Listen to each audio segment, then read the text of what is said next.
¿Qué tal, amigas y amigos? Nuevamente desde la parroquia de los Santos Cosme y Damián, desde mi oficina, que no es un estudio profesional, tenemos una charla interesante en donde ustedes forman parte de este momento. Y quiero recibir a la hermana Beatriz. Beatriz Ruiz Rodríguez, Beatriz Ruiz Rodríguez, ¿de qué comunidad? de la Congregación de Misioneras de la Caridad de María Inmaculada.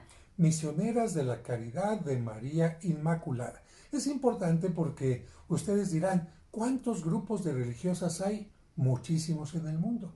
Y todas ellas, todos ellos, porque hay grupos de misioneras, misioneros, siempre tienen un fundador que el más importante es Jesucristo. Creo que todos los que van fundando una comunidad buscan la manera de seguir, de servir a Jesucristo, ya de acuerdo a una determinada necesidad. Si algún fundador ve de repente que hace falta apoyo a los niños, funda una comunidad así, apoyo a las mujeres embarazadas, apoyo a los marginados, a los migrantes, apoyo a las que sirven en los hogares, en fin. Y de esta manera es por lo que existen tantas comunidades y esto es maravilloso porque significa que Dios suscita vocaciones, Dios suscita carismas a lo largo de la comunidad. Y en esta ocasión la hermana Beatriz nos viene a hablar de una persona, fíjate, mexicana, un mexicano como tú y como yo que va a ser elevado, así se dice popularmente, a los altares. Es decir, será reconocido en primer lugar, así son las etapas, primero como alguien ejemplar y después como alguien que puede interceder ante Dios por nosotros. Por lo que de esta manera se puede llamar a una persona siervo, se le puede llamar beato o se le puede llamar santo de acuerdo a este proceso. ¿Y de quién estamos hablando, hermana Beatriz? Sí, del padre Moisés Lira Serafín, misionero del Espíritu Santo. Moisés Lira Serafín. ¿De dónde es originario él? Él nació en Tlatempa, en el barrio de Zacatlán, Puebla, el 16 de septiembre de 1893. Así Es de que Zacatlán. nuestros hermanos de Puebla seguramente estarán contentos. Esta región maravillosa por las manzanas, Zacatlán. Ahí cerca también está una imagen de un niño muy querido, un santo niño médico. Está uno de los conventos más antiguos. Hay unas cascadas increíbles, pero lo más importante en este caso, una persona que surge seguramente de una familia, vamos a llamar común y corriente, lo que nos indica que los santos no creas que nacen en coliflores o que caen del cielo, nacen en una familia como la tuya y como la mía. ¿Cómo fue su familia? ¿Tienes algo de información? Sí, padre. Sí, el padre Moisés es el menor de 7 hermanos. Siete Sus hermanos. papás, don Pedro Lira Batalla y doña Juliana Lira Serafín. Su papá era maestro en la escuela parroquial y pues continuamente él tuvo varios cambios con el sacerdote, entonces fue una familia que, bueno, don Pedro y Moisés Lira, pues vivieron de una manera itinerante por esta circunstancia de que el padre acompañaba al señor cura a donde lo cambiaban. Pero hay un hecho Ah, interesante. caray, aquí ya un poquito delicado porque, en primer lugar, reconocer quizás el papá de Moisés no llegue a ser santo por ahora, pero imagínense la fidelidad a un sacerdote, estarlo acompañando aquí, allá y allá, en territorios que a veces tenían muy pocos sacerdotes y el sacerdote tenía que andar, como se dice popularmente, de la seca a la meca con una disponibilidad increíble. Y seguramente va el papá y va el chamaco también, ¿no? Pues ahí acompañándolo a él, ¿no? Sí, esto porque cuando Moisés iba a cumplir 5 años muere su madre. Entonces, pues con la muerte de su madre, pues la familia toma distintos rumbos porque el don Pedro se lleva solo a Moisés Lira con su hermana la mayor para que cuide al pequeño Moisés que tenía cinco Cinco años. añitos. Y a los otros hermanitos, a unos los dejó en un internado en Puebla y para esto pues ya también otra de sus hermanas pues ya había contraído matrimonio y una de sus hermanas se quedó en Tlatempa, este, pues allí ya ellas haciendo su vida.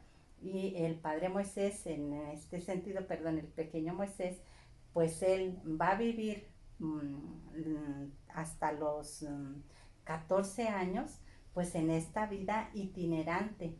Él de Zacatlán se van a Mozoc, luego se van a Tlautiquetepec, Cautiquepec, una cosa así. Tlautitepec, ¿sí? Y de allí se van a Huejotzingo. A Huejotzingo, donde también se hace una sidra maravillosa, un convento increíble.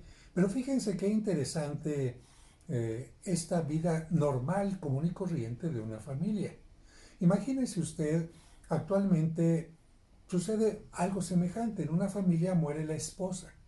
Cuando muere el papá, las cosas son distintas porque quizás la mamá tenga que salir a trabajar un poco más de lo normal, además del hogar. Quizás haciendo una casa, vendiendo alguna cosa, en algún mercado. Cuando muere la mamá, el papá no se queda en la casa. El papá sale a trabajar únicamente y busca, pero ¿quién se encarga de esta educación de los pequeñitos que tienen que aprender valores, medio llevarlos a la escuela y muchas cosas? En el caso de los hombres, la mayoría dicen, pues ¿saben qué? Pues los voy a repartir porque no veo de otra manera. No soy capaz de ser mamá. Actualmente, como le digo, las cosas han cambiado, pero en otro tiempo que un hombre ejerciera el papel de mamá, más que imposible, ¿no? Era muy difícil, sí. Así que él crece en un ambiente, vamos a decir, familiar, diverso al normal, y en un momento determinado decide entrar al seminario. ¿A cuál seminario? Sí, al seminario palafoxiano de Puebla. Eh, hay un evento también que estando en Huejotzingo, en una ocasión que el señor cura le llama la atención, él decide salirse. Y allí en Huejotzingo están las religiosas josefinas y una hermana, la religiosa Victoria Ortega, ella veía ya en Moisés, en este jovencito, pues que era muy solícito para el servicio en el altar, acompañar al sacerdote a los pueblos a celebrar la misa. Y algo que ella veía era que después, al finalizar la misa, él se quedaba en oración, y que era un niño, un muchachito muy alegre, muy servicial, y ella, con este acontecimiento, que se da cuenta que Moisés se fue del curato, ella lo vio al siguiente día así pues que ya no estaba ahí y que estaba como en la placita y ella se acerca y le dice, Moisés, ¿qué pasó contigo? ¿Ya no estás con el señor cura? Le dice, no, yo ya me salí porque él me regañó muy fuerte.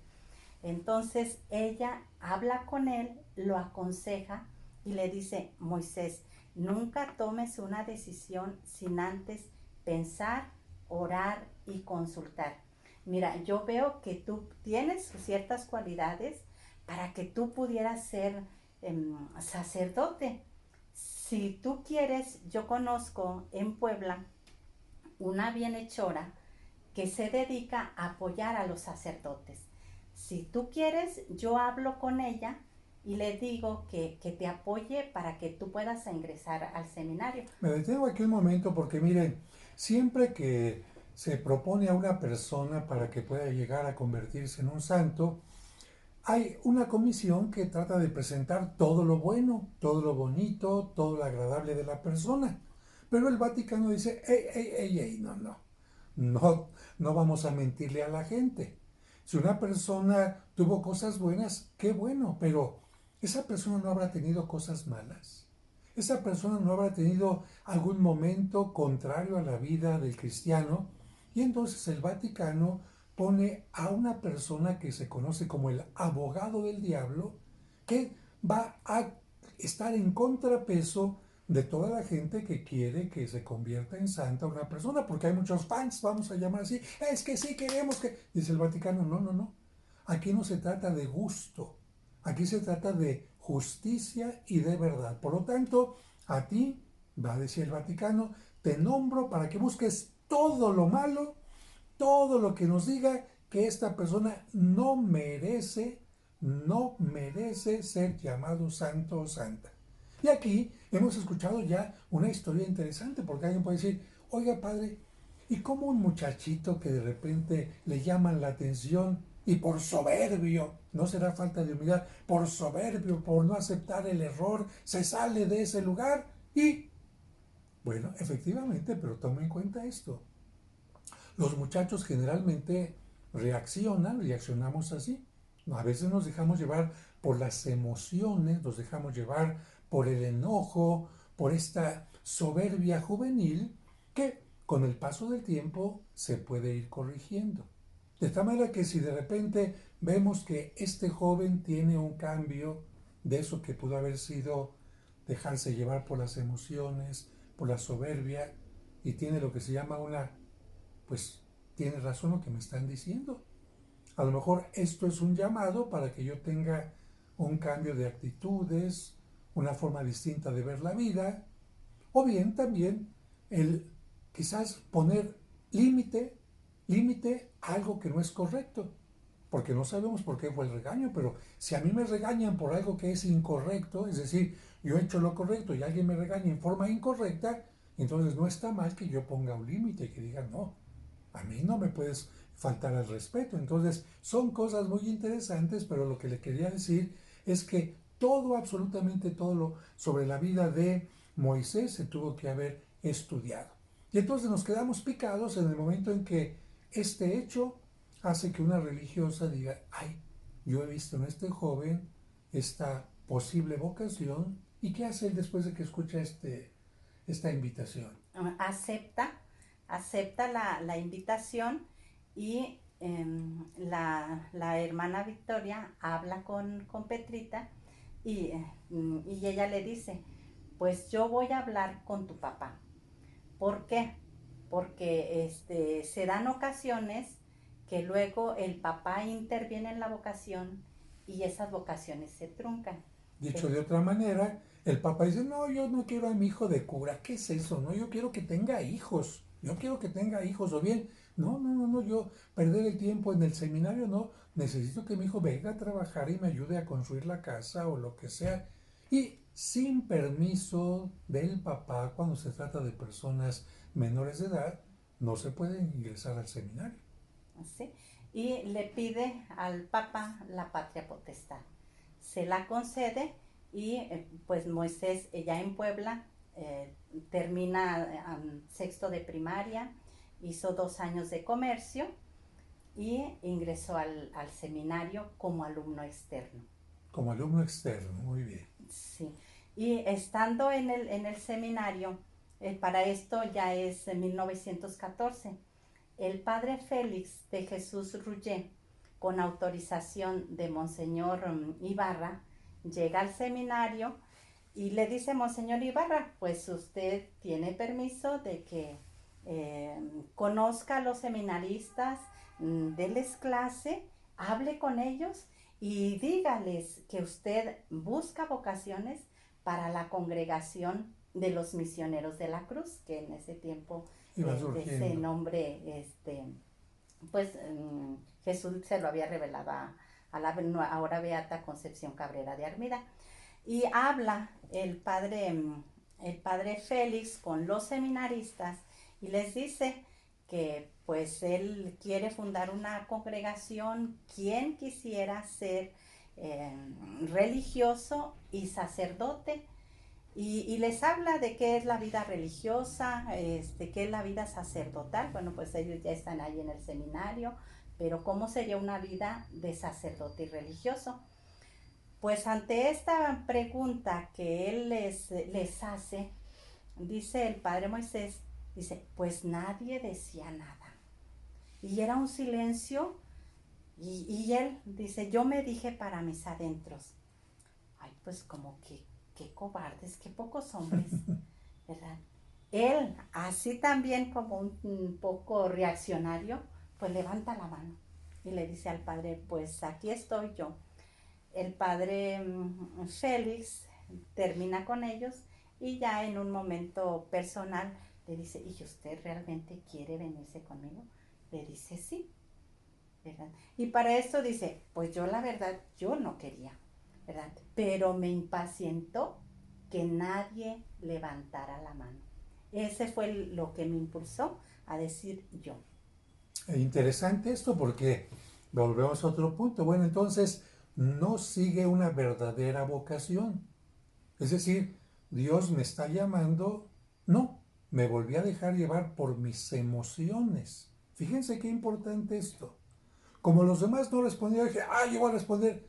Pero realmente Dios te está llamando o son tus emociones las que te están sacando este tipo de cosas.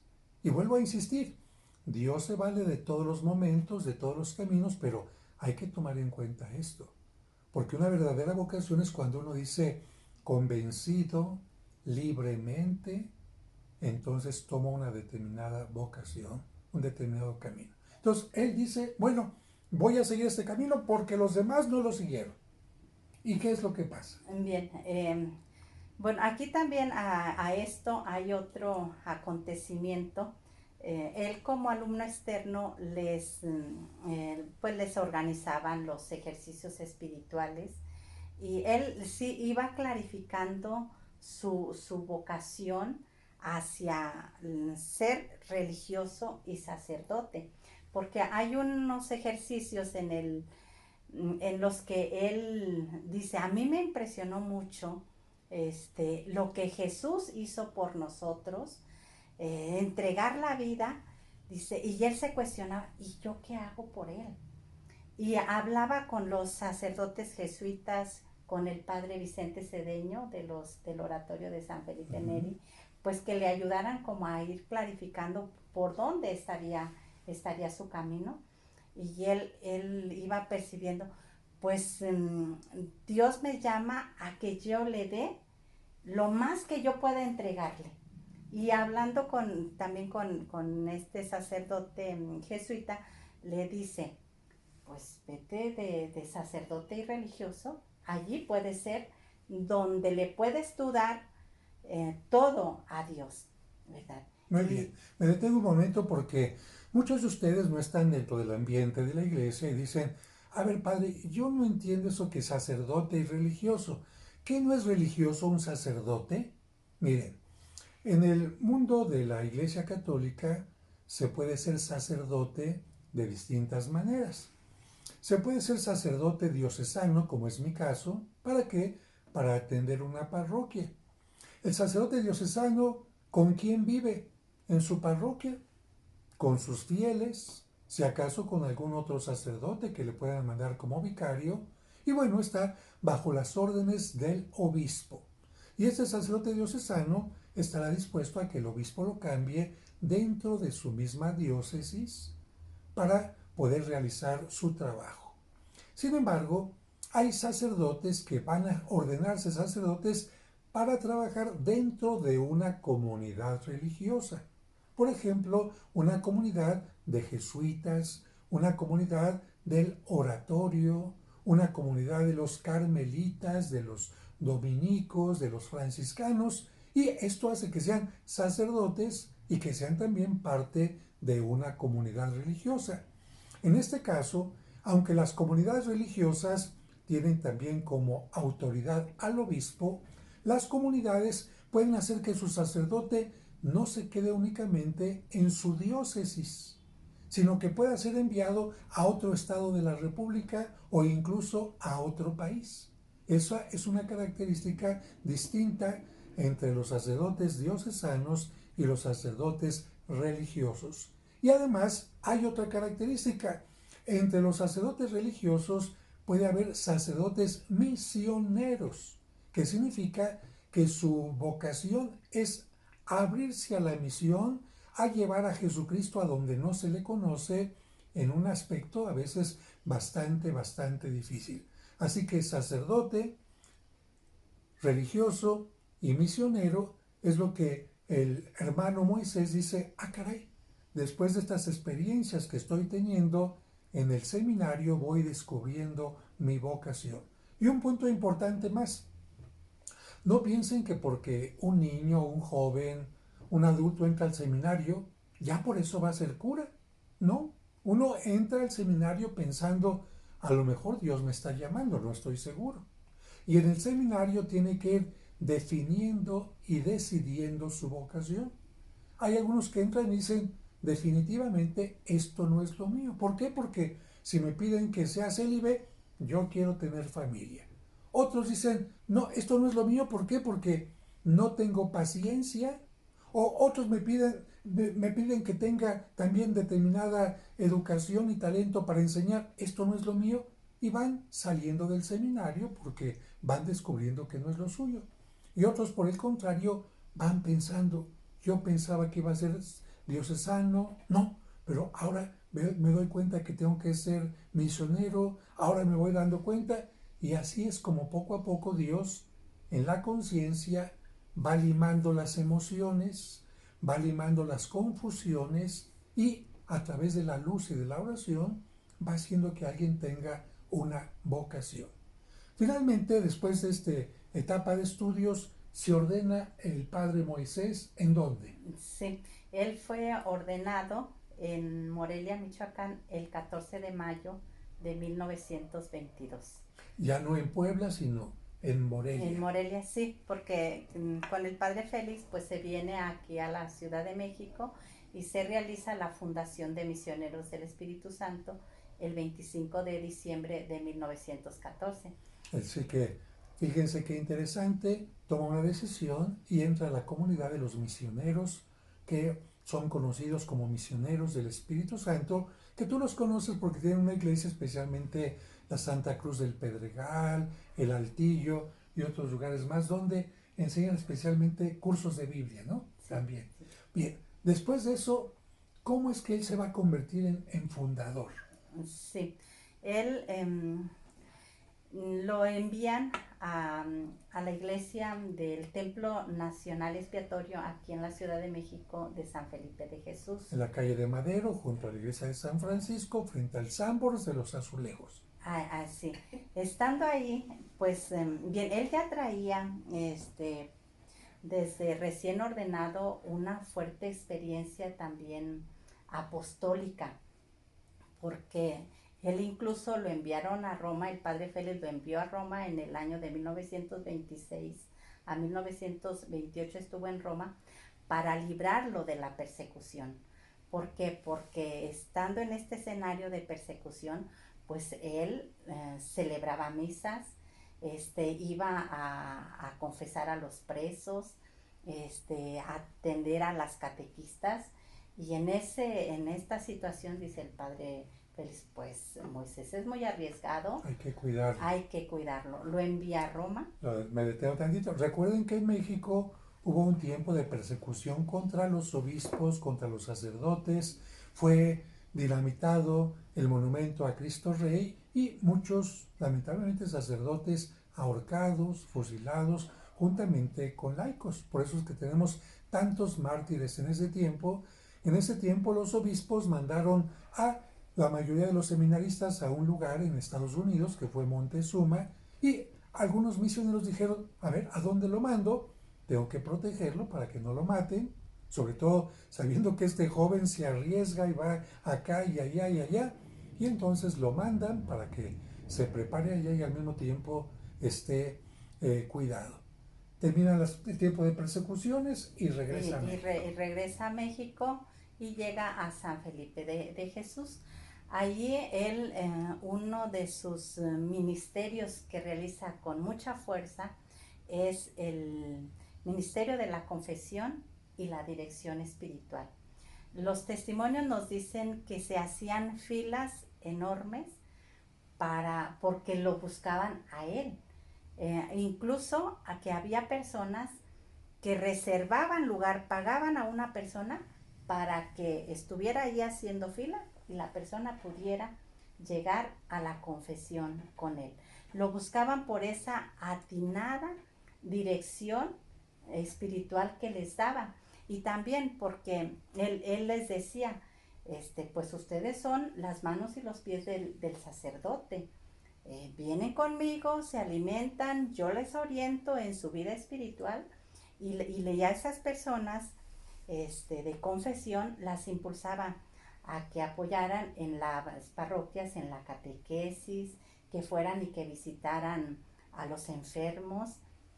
Entonces, pues allí llega una señorita, Amalia Garduño, que ella tiene una idea de vida religiosa. Ella decía, pues yo quiero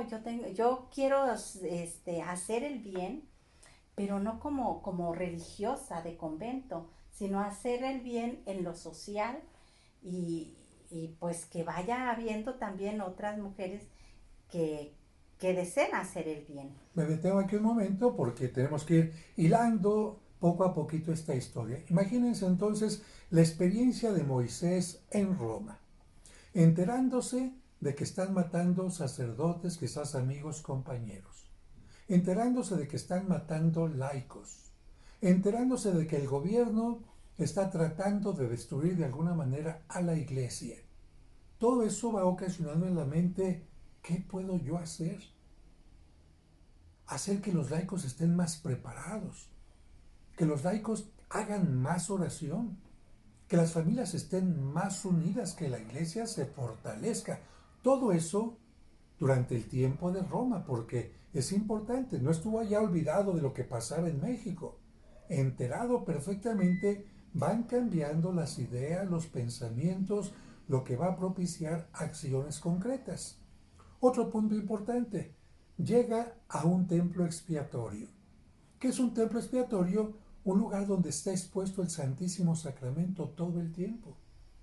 ¿Y qué es lo que hace la gente cuando entra a ese templo? Entra a orar, buscando un momento de silencio, un momento de paz en el alma, y a veces la paz en el alma se pierde cuando uno tiene momentos de ¿qué es lo que hice? ¿Qué estúpido? ¿Cómo fui capaz de hacer esto?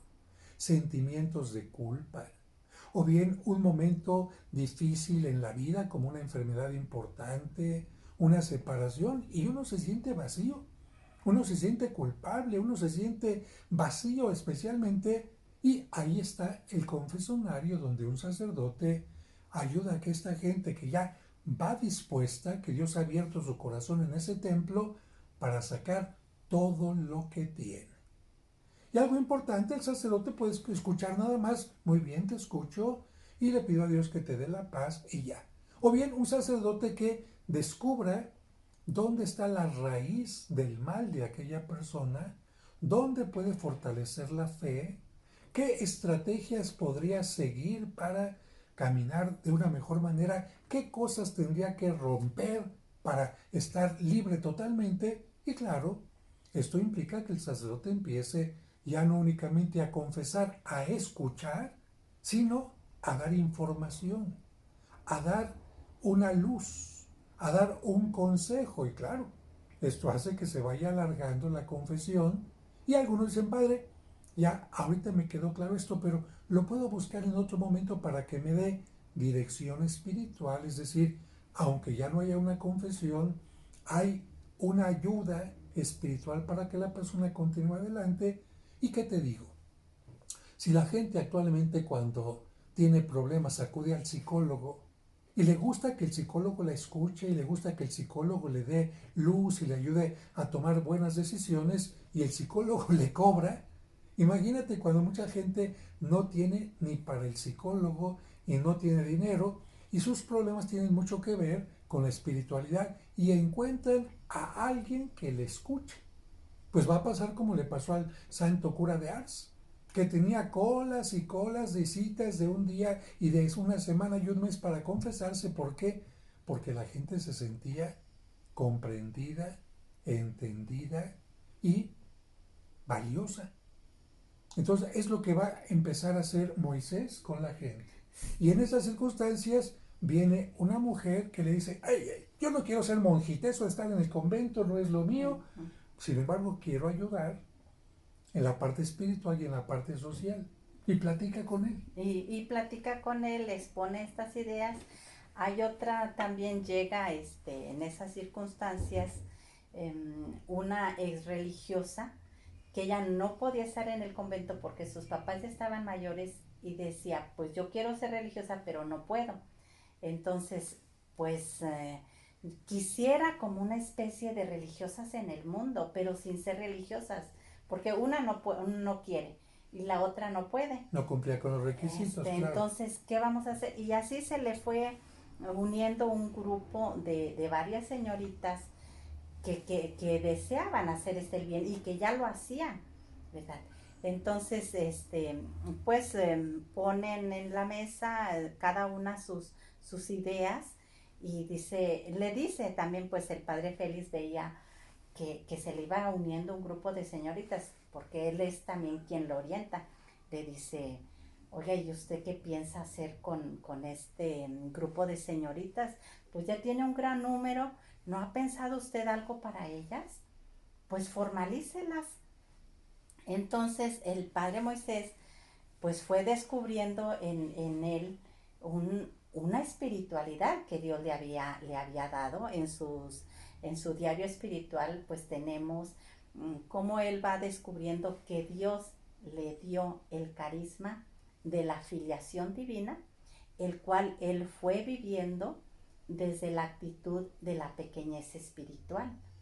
A ver, eso no lo entiendo muy bien. ¿Podría ser más concreta? Porque la gente necesita algo más concreto. Filiación espiritual significa sentirnos hijos de Dios. Creo que todo el mundo sentimos eso, pero ¿cómo lo vive él? Sí, él lo vive como la experiencia de un hijo amado de Dios y un hijo pequeño, ¿verdad? Entonces, es esa experiencia que él hace. Dios es, ante todo, es mi Padre, y yo lo que les vengo enseñando a las personas, a quien viene a mí, es que reconozca que tenemos un Dios que es Padre y que yo me relaciono con Dios como un hijo pequeño, como un hijo en los brazos de su padre, y que yo en esa relación con Dios como padre, yo me vivo en la confianza y en el abandono total, porque Él es mi padre.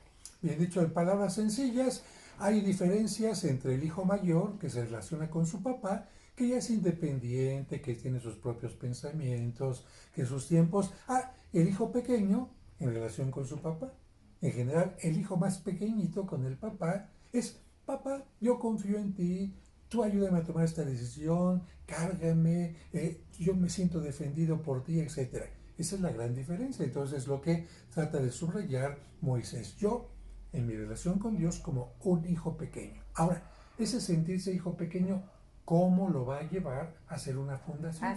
Sí, bien. Pues con este grupo de señoritas a quienes les va transmitiendo su experiencia de Dios, y que él también como sacerdote, pues él visitaba a los presos, visitaba a los enfermos. Decía, pues tenemos mucho que llevarles a Dios, enseñarles a vivirse como hijos amados de Dios. Entonces él, pues arregla con estas señoritas, dice, pues vamos a disponer un día para realizar la fundación. Y pues con estos ideales de hacer el bien y de llevar a Dios, pues se realiza la fundación el 29 de marzo de 1934, con el fin de hacer la caridad. Y él dice, la caridad en todas sus formas. Y él decía, hijas, yo quiero que ustedes toquen las llagas de la humanidad, que ustedes sean bienhechoras de la humanidad, y que haya el bien donde el único requisito para hacer el bien que sea la necesidad.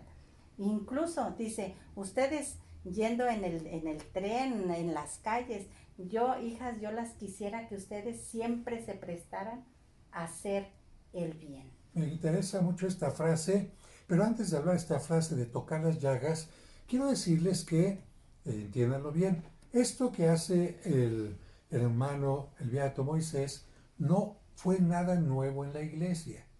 ¿En qué sentido?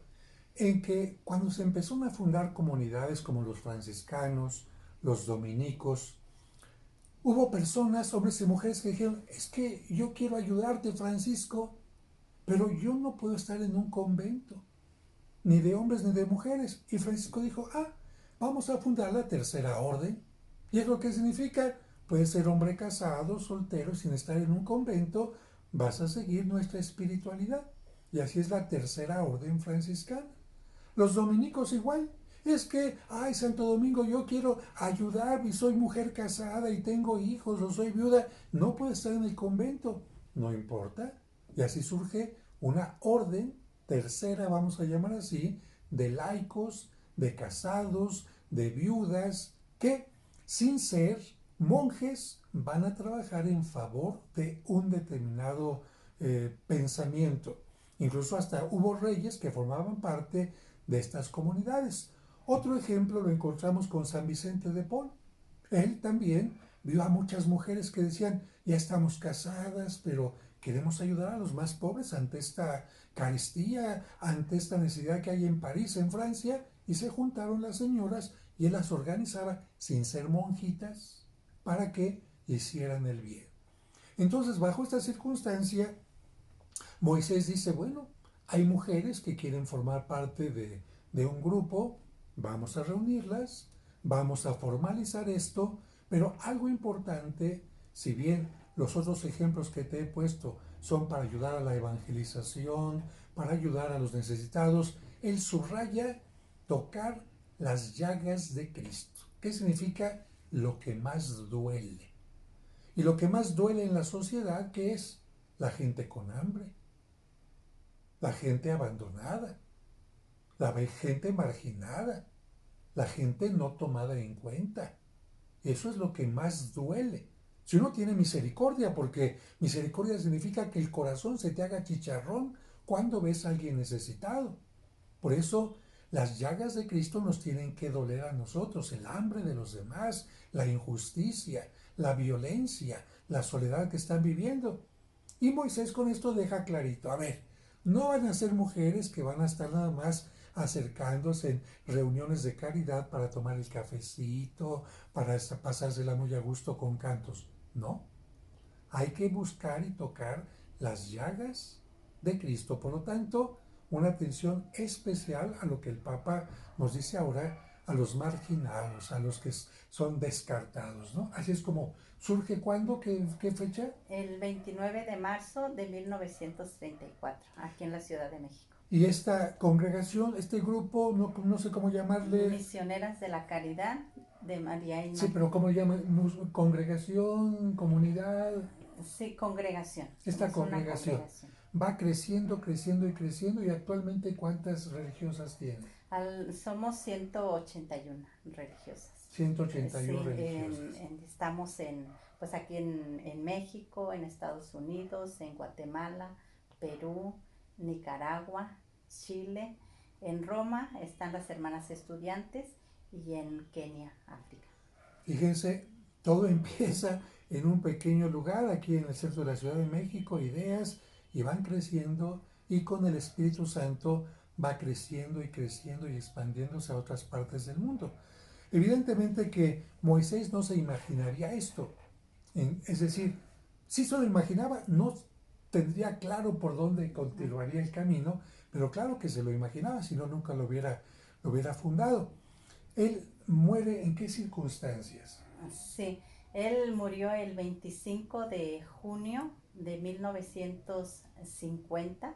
Tenía la congregación 16 años apenas de fundada, y pues muere con fama de santidad, ¿verdad? Tenemos los testimonios de personas que al morir dicen que le acercaban rosarios, flores, era tocado, y que sí, se respiraba ese día de su muerte, se respiraba como una cierta paz, algo pues que dimanaba ese testimonio de santidad y de una sonrisa en la que él se le dibujó.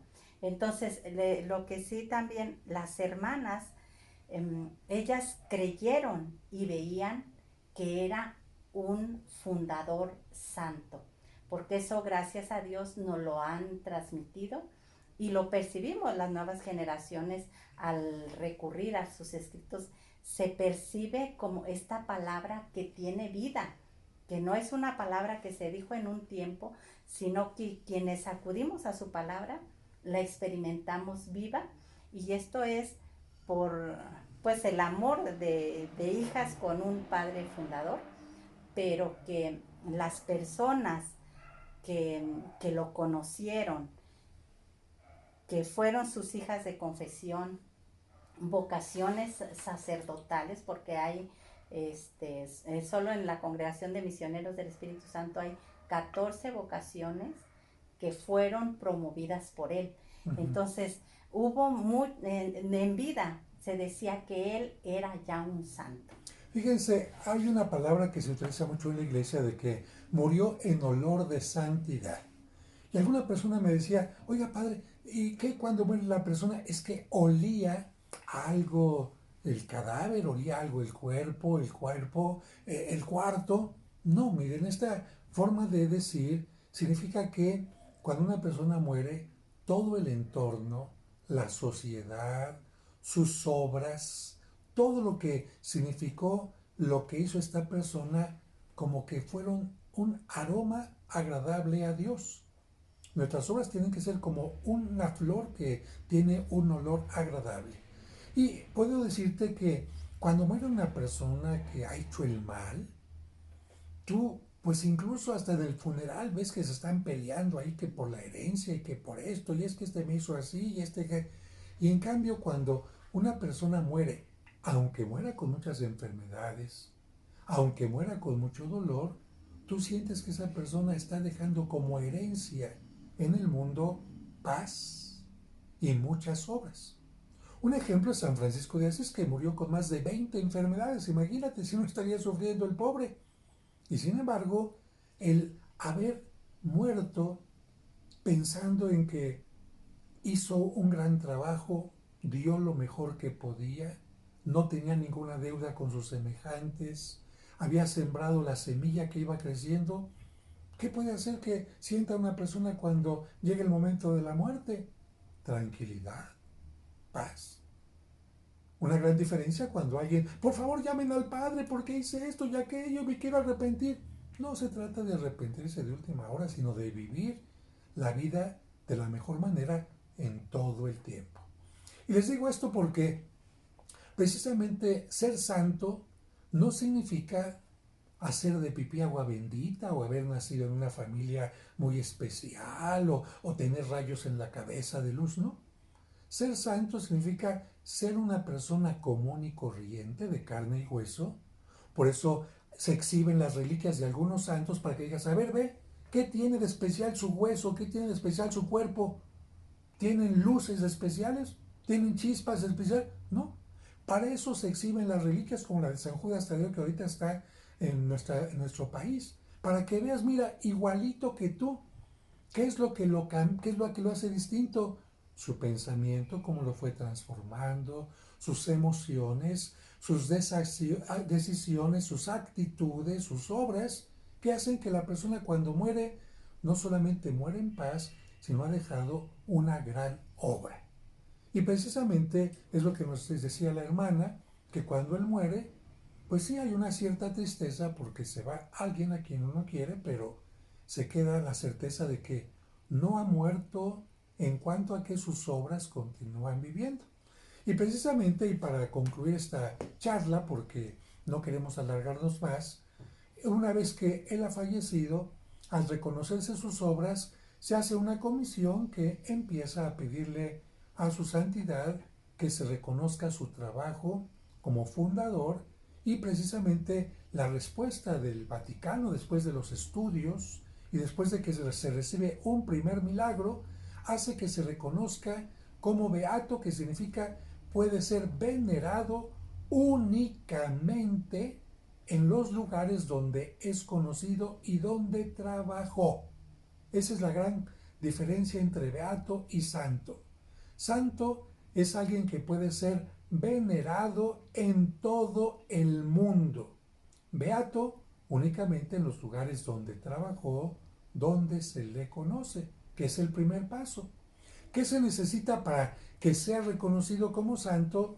Preguntarle a Dios otra vez. ¿Por qué? Porque cuando la comisión ya ha estudiado la vida y obra del santo y se ha visto que no hay ningún impedimento para reconocerlo como un intercesor ante Dios, pues decimos, bueno, yo ya hice mi parte como humano, pero ¿qué tal que Dios conoce cosas que nosotros no conocemos? Entonces se le pregunta a Dios, Dios mío, la comisión ya estudió y vemos que no hay ningún impedimento, pero tú dinos si no hay ningún impedimento. ¿Y saben cómo responde Dios? Con un milagro. La comunidad tiene que pedir un milagro a través del beato Moisés, y si viene un milagro, significa Dios está de acuerdo. Y si viene un segundo milagro, significa que Dios está de acuerdo en que sea declarado santo. Por eso, si tú estás viendo este video y pides algún milagro a través de el beato Moisés y se te concede, ese milagro lo tienes que hacer público para que sea declarado santo. Pero fíjate bien, no puedes mezclar, es que le pido a la Virgen María y al beato Moisés. No, porque si viene el milagro, ¿cómo se va a saber quién fue el intercesor, la Virgen María o él? Por eso el milagro tiene que ser directamente.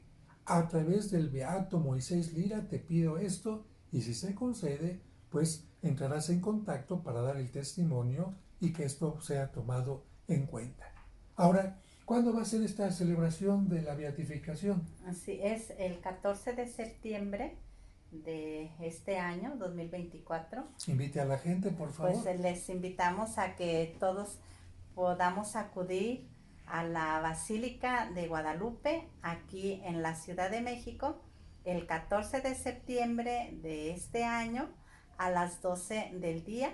Ahí estaremos celebrando el rito de beatificación. Bueno, imagínense un beato mexicano. Creo que tenemos que acudir, acompañar y orar mucho por que la obra de este buen hombre, ahora que será llamado beato, continúe y para que pronto también sea canonizado.